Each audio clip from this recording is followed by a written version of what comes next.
The Taliban's new project has the world stunned. Behind every brick and tunnel is a chilling truth. They're carving out dominance, not just infrastructure. Control of water, control of energy, control of trillions buried beneath their soil. The same fortune China is already circling like a vulture. One of these projects? It's the largest of its kind in all of Asia, and while that's happening, China is sliding in with a $60 billion mega corridor that ties Afghanistan directly into its orbit. Once you see what's unfolding, you'll never look at Afghanistan the same way again. 400 kilometers north, the Taliban is carving a river through the desert. It's called the Koshepa Canal Project, and it's massive. At 285 kilometers long, 100 meters wide, and 8.5 meters deep, it makes California's aqueduct look small by comparison.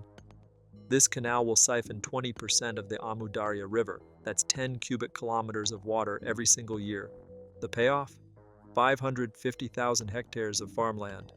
That's more than the entire state of Delaware, and it could make Afghanistan self-sufficient in food for the first time in modern history.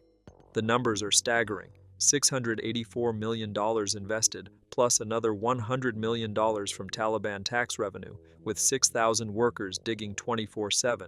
But the real issue isn't the size, it's the fallout. Uzbekistan and Turkmenistan rely on the Amu Darya for their cotton fields, and Afghanistan's message is blunt: we're taking our share whether you like it or not. This isn't just irrigation, it's leverage, and the neighbors know it. A reduced water flow means entire cotton harvests at risk. For Tashkent and Ashgabat, this is not about farming, it's about survival. The Taliban isn't stopping at canals. Across Afghanistan, they're racing to finish dams, from the Bakhshabad Dam to smaller regional projects. These aren't just concrete walls, they mean hydroelectric power, food security, and pressure on every downstream neighbor. Iran has already clashed with the Taliban over water rights. That didn't stop construction. The message is clear. Our rivers, our rules. And here's the twist. Unlike the previous US-backed government that collapsed under corruption, the Taliban is actually finishing projects. Billions in aid once disappeared into foreign accounts. Now, the dams and canals are physically rising. That's the irony no one expected. The same group dismissed as backward is outbuilding governments that had billions in foreign aid. While the water projects advance, the Taliban is also reviving plans for a brand new capital, Kabul New City. Planned size? 722 square kilometers, 1.5 times bigger than present-day Kabul. The blueprint includes 250,000 residential units, designed to house between 1.1 and 3 million people. Construction restarted in 2023 with 6,600 units for 40,000 residents. By late 2024, Parcel 2.6 launched with a $700 million investment, another 52,000 units for 33,000 people. This isn't just housing. The plan includes universities, hospitals, shopping centers, utilities, and green parks.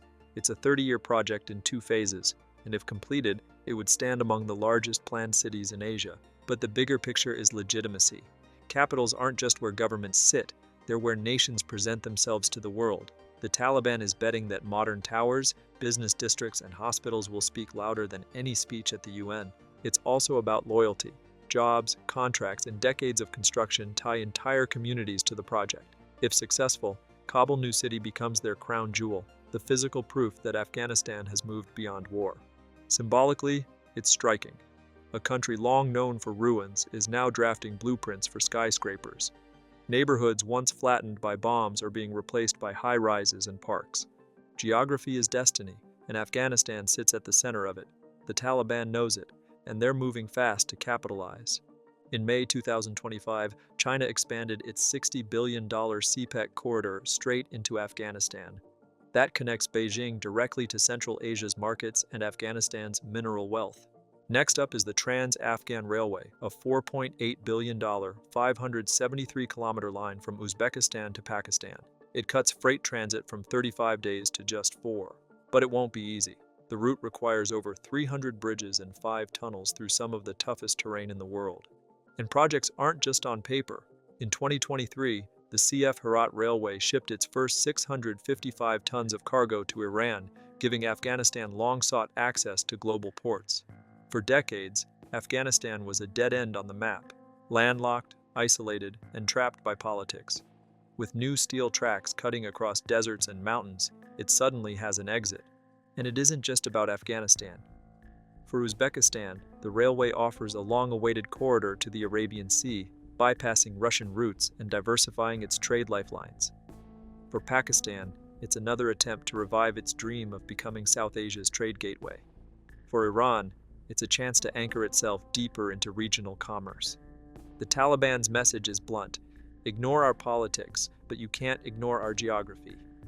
Every new train underlines the same point: Afghanistan is the hinge of Asia's trade. But railways are only the start. The next step is energy. Enter the TAPI pipeline: Turkmenistan, Afghanistan, Pakistan, India. At 1,821 kilometers long, it's designed to carry 33 billion cubic meters of natural gas annually, enough to power tens of millions of homes. First negotiated with the Taliban in 1998, the project collapsed amid war and sanctions. For years it gathered dust, a forgotten relic of ambitious planning.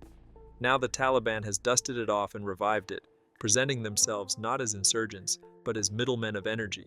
If the railways connect Afghanistan's land, the pipeline connects its future. It isn't just about fuel, it's about trust, trade, and a seat at the table of regional power.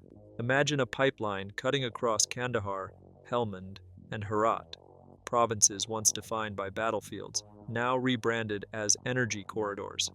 That's not just construction, that's a rewrite of history. In September 2024, construction officially resumed. Ceremonies with Turkmen officials marked the restart, and work crews began laying steel once again.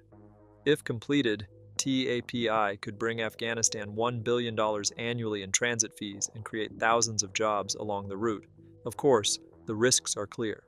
The pipeline slices through volatile regions where sabotage, tribal disputes, and militant attacks are constant threats.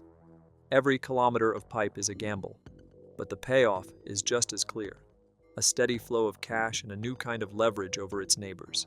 And energy isn't only running underground, it's also moving through the sky. Enter CASA 1000, a $1.2 billion project designed to transmit 1,300 megawatts of surplus hydroelectric power from Kyrgyzstan and Tajikistan southward. Afghanistan's share is 300 megawatts, enough to light up 1 million homes. For a country where blackouts are as common as sunsets, that's transformative.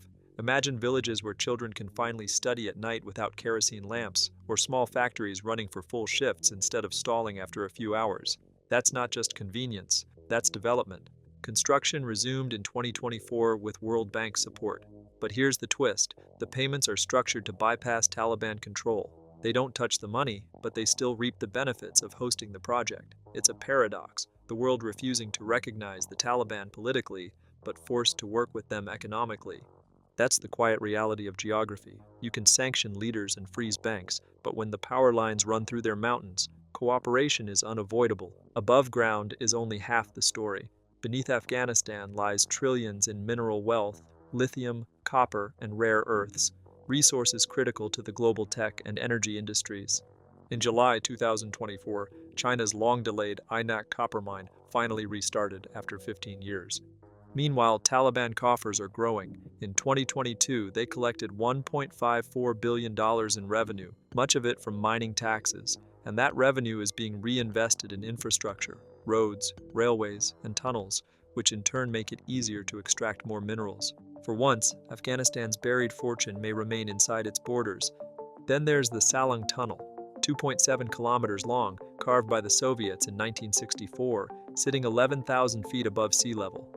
Originally designed for just 2,000 vehicles a day, it now carries more than 9,000, choking under the weight of modern trade.